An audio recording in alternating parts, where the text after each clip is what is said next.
What is going on, you guys? AK-40 Kevin here in the gamer heaven. As we all know, Black Ops Cold War is a hot, busted mess, and there's a million videos on YouTube from thousands of YouTubers out there complaining about SBMM, but all of them bring up issues, complaints, problems, concerns, but nobody gives any solutions whatsoever. So my business mind kicks in, and you're bringing a lot of problems to the plate, but no solution. So I'm going to go ahead and solve Activision's problems, Blizzard's issues, Treyarch stumbles and pitfalls, alleviate a little bit of Bobby Kotick's hemorrhoids, keep the producers and developers wanting to create Call of Duty games, and also keeping quality products pumping out to us, the average consumer, the gamer, the Call of Duty franchise fans. Let's get this thing.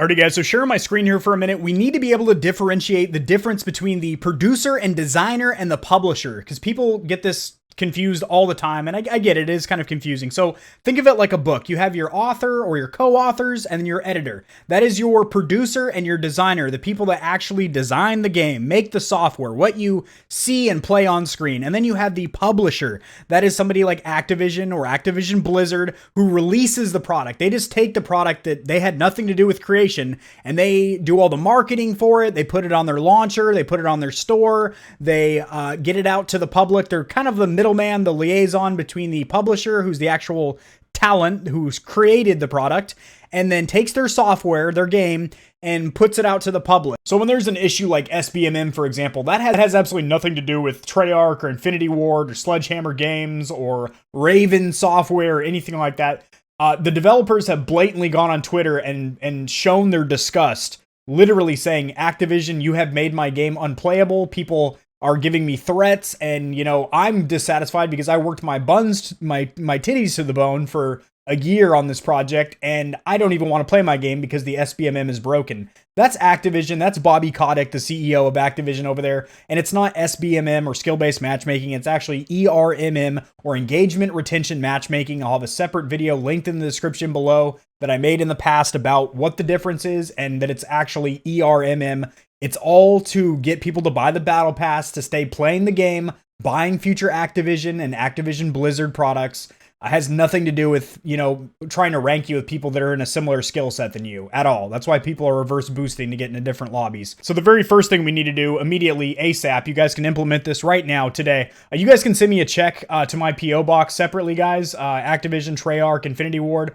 You guys can pay me for this information later if you want. I don't know if none of your big smooth brains over there have thought of the information that I'm about to release to the public here, but this is what's going to not only save the Call of Duty franchise, but keep you guys earning money and keep the Call of Duty fan actually engaged, because long-term fans of the series that have been playing this for over a decade are starting to like your product, your game, less and less with each release. People were like, oh, Modern Warfare, okay. Black Ops Cold War, oh boy.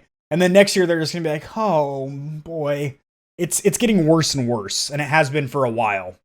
I think that kind of started around the Infinite Warfare, when you started trying to integrate Halo-like mechanics with people wall running and jetpacking and stuff. Stay in your lane. There's already sci-fi shooters out there. This isn't your niche. Stay over here in realistic military conflict shooters. Now, you're not a milsim game either. You're not Escape from Tarkov or Arma, so don't go too far milsim and make it too nitty-gritty realistic. They're still respawning and stuff. You guys know your niche. Your core shooting mechanics work amazing. That's what makes Call of Duty fun, and has for decades. Not decades plural, but like a decade and a half. Anyway, is take a step back and get away from these annual releases of Call of Duty games. It's proven to be terrible in the sporting game sector. Madden games have been a hot bag of sticky trash for a long time, and they're getting worse and worse. And it's been the same thing with Call of Duty. We've been releasing a consistent one every year. At least it's not like Assassin's Creed where there's a new one every 2 months. You turn around and you get slapped with another title. Those have also been really hit and miss as well. So those, I'll make another video on solving the problems over there with Assassin's Creed. But Call of Duty, we need to get away from releasing a title once every year and go to once every 2 to 3 years. That way you can take all of the production houses, have them work on the project together as a co-op joint venture. So Treyarch, Infinity Ward, Sledgehammer Games, Raven, just to name a few. Those are the main houses. It's generally Treyarch, It's generally Treyarch for the Black Ops series and Infinity Ward for the Modern Warfare series. Bring them together on one series, one Call of Duty series. You can either call it the next Black Ops title, the next Modern Warfare title, or you can call it something new altogether. But bring all of these production studios together in-house. And when I say in-house, I know the COVID still exists and whatnot. However, there is multiple vaccines now that are starting to be implemented and whatnot. So hopefully you guys can get more staff, more physical staff in a physical production studio, because working remotely from home is not great. CD Projekt Red proved that with Cyberpunk, and what a buggy, glitchy mess that is. So get away from this whole model of releasing a game per year. It does not work. You know, dividing two major COD franchises, because a lot of people see them as separate games because they're different. The shooting mechanics are the same, but like the graphics and audio design have always been way different. Like the Modern Warfare series has always looked graphically way more pretty than Black Ops. Like even going from 2019 Modern Warfare to 2020 Cold War, it's like you're in a cartoon. It's noticeably not as pretty. And from a gameplay standpoint too, the time to kill, you have to drill someone, bend them over and drill them in a Black Ops game to watch that visible health bar deplete. As where Infinity Ward with their Modern Warfare, there's no health bars or hit numbers or RPG aspects like that. It's just shoot them and in 3 to 4 bullets, they're going to go down if it's in the chest, thorax, face region. No more every year. Every 2 to, I would say, 3 years. Let's try that. Let's try 3 years, guys. 1 Call of Duty title, 4 production studios, Treyarch, Infinity Ward, Sledgehammer, and Raven. There have been other companies that have worked on COD titles in the past, but those are like the main ones. Get them all in a physical location together, collaborating, exchanging ideas, and if you need to optimize the workflow a little bit, what you can do is be like, okay, Treyarch and Infinity Ward, you are going to focus on the multiplayer. Raven, you're going to focus on zombies and a co-op mode. Like a co-op, you guys know what co-op is. You'll have like little, 2, 3, or 4 man couch co-op split screen missions that you can do. Fourth and final studio company, which we'll say is going to be like Sledgehammer or something. You guys focus on a BR mode, a battle royale mode. Now, instead of having Infinity Ward over here working on Modern Warfare, which has a BR, and then having Treyarch over here working on Cold War, Black Ops, which has zombies. Again, 1 Call of Duty game released every 2 to 3 years that has all 4 modes in there. Campaign, a good story-driven campaign, longer than 6 hours. Longer than 6 hours, I say again. Zombie mode. Engaging with more content. There has been a severe lack of content in Cold War. I made a separate video just about that. They're putting all this time and energy in multiplayer, which people aren't even playing, or if they are playing it, it's just for YouTube content. They hate it because the ERMM or SBMM is busted. So it doesn't matter how many extra guns and extra maps and DLC packs you put in there. The matchmaking and the skill link up between characters is not in the same echelon or tier. You got Boy Scouts playing absolute stallions, esports athletes, and sweat lords. Doesn't make sense. So, yeah, 1 game, campaign, story, multiplayer, good multiplayer. Tone back the SBMM if it needs to be there, because most first-person shooters do have SBMM of some kind. And by tone it back, I mean completely scrap it and rework it from the ground up, because, if you want, just take what you had in like Black Ops 2 and Modern Warfare 2 and use that, because that worked. You had a mixed bag in an online match. You had some Christmas noobs, you had some average players, you had some sweat lords. That's how it's supposed to be. Every match is supposed to be a mixed bag of players. Not just playing absolute... There's a train going by. Kind of like the one we ran on your mom last night. I'll be right back. Yep, that was us last night. Choo choo! Haul aboard, baby! So there's a train station. I just moved into this house. I sold my last house, moved into this one. There's a train station about 1.8 miles that way, which it's kind of far. It's almost 2 miles away, but you can feel the thunderous roar of the tracks and also the chigga chigga choo choo when they bust their horn out. So, usually I only hear it like maybe once or twice a day, but it seems to happen in the most inopportune times when I'm recording my dank-ass YouTube content. Fuck me. All right, so the train's passed on, but the problems with Call of Duty are still here, so let's keep fixing them, guys. Again, one game every 3 years. Campaign, multiplayer, zombies, and a good battle royale as well, which the battle royale should also have multiple sub-modes within that mode, kind of like they do now with Warzone. And right now, Warzone is considered its own thing, its own entity. People don't even consider it Call of Duty. People just say, I play Warzone. It's, you know, Modern Warfare Warzone is technically what it is, just like there was Blackout in, was that 3 or 4? That was Black Ops 3 or 4. I don't know, I barely played Blackout because I wasn't into BRs back then. But anyway, all right, so I just solved one of your major issues right there is the quality control issues, the fact that these games are coming out buggy and glitchy. For example, there's daily challenges that come out. They're supposed to be daily, right? They don't reset in Cold War. I've had the same daily challenges for a week now, and it's not just me saying that. Also, there were parts in the campaign where people were getting bugged and glitched into walls and having to restart from checkpoints and stuff like that.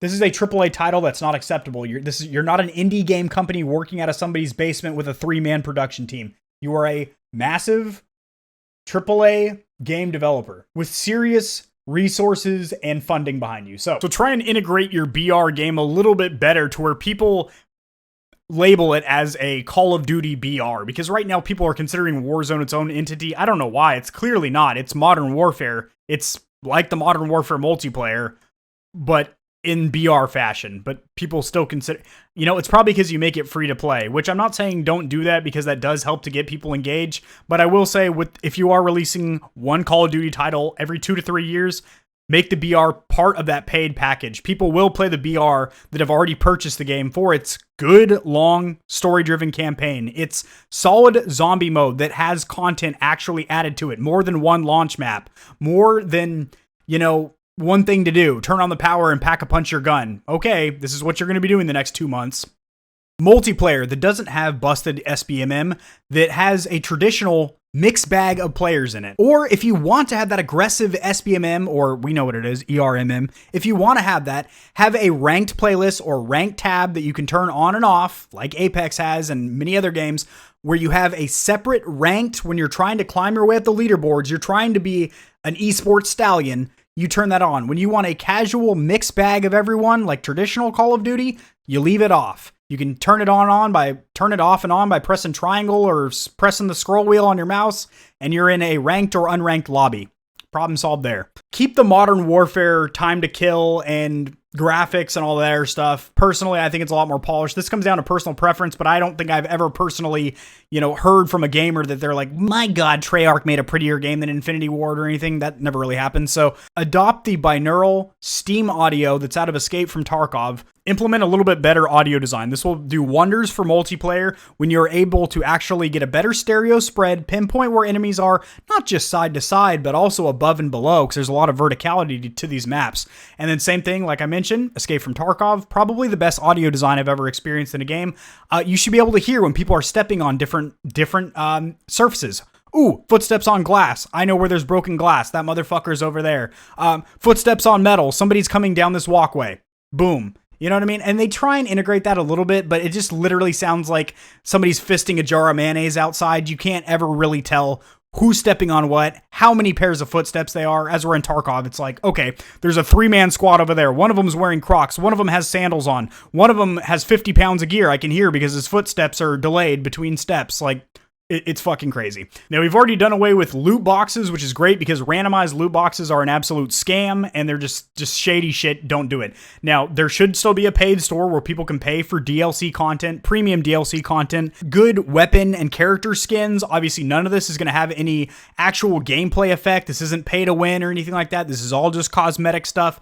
And try not to put such emphasis on people buying the battle pass because people inherently do not want to be sold things. People don't want to be sold to. You don't want me to push my affiliate links that are in the description below. Check out my VPN for secure browsing. Order from DoorDash. Use my link. You'll get $30 off your first order. People don't like that. But if you make a quality product, you're actually adding value to people's lives through a good quality game that comes out once every 3 years. And that's not too long to release a quality game. Grand Theft Auto 5, Alexa, when was Grand Theft Auto 5 released? The game was later re-released for Alexa, that's enough. 2013. Grand Theft Auto 5 has been out for 7 years, but because they keep adding content to it all the time, expansion packs to the multiplayer, you know, a casino mode and all this stuff, people keep playing it. Also, they don't have a choice because Rockstar hasn't even hinted anything about development of a new Grand Theft Auto game, and we're already at the longest gap we've ever been between Grand Theft Auto games. So don't feel afraid. Oh God, we're not going to have a new COD product out every year. No, you're going to do it every 3 years, and people are going to buy it because it's going to have 4 quality modes, and it's going to keep them engaged. It's going to have good quality battle pass material, but you're not going to push it on them. It's going to have good audio design that people can actually hear what the fuck is going on. You're going to keep the core shooting mechanics from Modern Warfare. Oh yes, and one more for multiplayer. I almost forgot it. Almost slipped my mind. I don't know why. Probably just because I have so many ideas for how to fix these issues. That would be when you are in that ranked SBMM or ERMM mode where it is ranked, skill-based matchmaking, whatever you want to call it. It is peripheral specific. So keyboard and mouse players are playing with whether you're on a console with a keyboard and mouse or a PC with a keyboard and mouse, you're over there. If you're playing a controller, I plug this bad boy into the top of my PC tower. I'm playing with that. You know, I'm playing with other controller players like Nick Merckx. He's on PC and controller. You know, granted, he couldn't stream with like Tim the Tatman and some of the, like Tim the Tatman and Cloaksy and some of the other friends he plays with that are keyboard and mouse unless they're in the non-ranked mode, but that's a decision they'll have to talk about amongst themselves. They'll be fine. They're big boys. And I'm not calling Tim the Tatman fat by saying big boys. I'm just saying they're grown-up men. So, yeah, if you're in the ranked skill-based mode, there's not really much skill basing to somebody with an insanely aggressive aim assist. But then somebody on mouse that's in the top 3% of Call of Duty players is getting aim resist, which is going on in Cold War right now, where if you're floating over the hitbox for somebody's face, it'll lightly feather you off. It's been documented. I'll make a separate video on that, actually. But yeah, so, and if you're playing the open lobbies, again, mixed bag of everyone, you could be using a baked potato. You could be playing on your mom's vibrator. It doesn't matter what you have in your hand. You could be using a fucking NES controller like I had back there. Doesn't matter. You're in there, bud. Feel free to rip off. These aren't registered. These aren't trademarked. These aren't my intellectual property. These are just directly out of my noggin. In a BR mode, maybe make that a little bit more Escape from Tarkov-ish. What do I mean by that? Inventory system with like backpacks, bags you can pick up. You can store extra shit in there. That would be fucking kind of cool. You have a weight system where you can get overweight by carrying too much gear. All right, I know I'm getting crazy here. I think a lot of people would really like that though. And for the love of God, balance out the kill streaks. The kill streaks in Cold War are ridiculous. Some of them do absolutely nothing. They're sentry guns that just spin in a 720 and don't do anything. It's like getting hit with a pellet gun. Some of the overhead aircraft strikes take the weirdest path or route. It's almost like the pilot's drunk. He's not flying over anywhere where you're actually going to get a kill. And then the noob tube or the grenade launcher, the war mind or war machine or whatever it's called, literally is OP as fuck. So balance them out a little bit, boys. Just a seesaw. Just balance them out a little bit. That's going to do it, guys. I have plenty more ideas, but I think I've got you guys started. Drop yours in the comments section below. If it's something amazing, just absolutely 1,000 IQ, big dick idea, I will pin it to the top so everyone can read your idea and see how big your brain is, how thick and juicy and girthy your mind is. That is going to do it, guys. If you did enjoy this video and you think I wasn't just talking out of my chocolate starfish, that I actually have some quality ideas that would indeed fix, or at least be a step in the right direction for fixing the hot mess that the franchise of Call of Duty is becoming, unfortunately, because I'm a big Call of Duty fan. I have been for years, boys. I remember spending hours on Modern Warfare 2 on the PS3. Hours, boys. Yeah, if you think I had some good ideas, please thumbs for likes, subs for loves. And if you guys enjoy this kind of content, just me solving problems in the gaming industry, consider hanging around. I hope today was the day that I earned your guys' subscription, and I'll see you guys in the next video. Peace.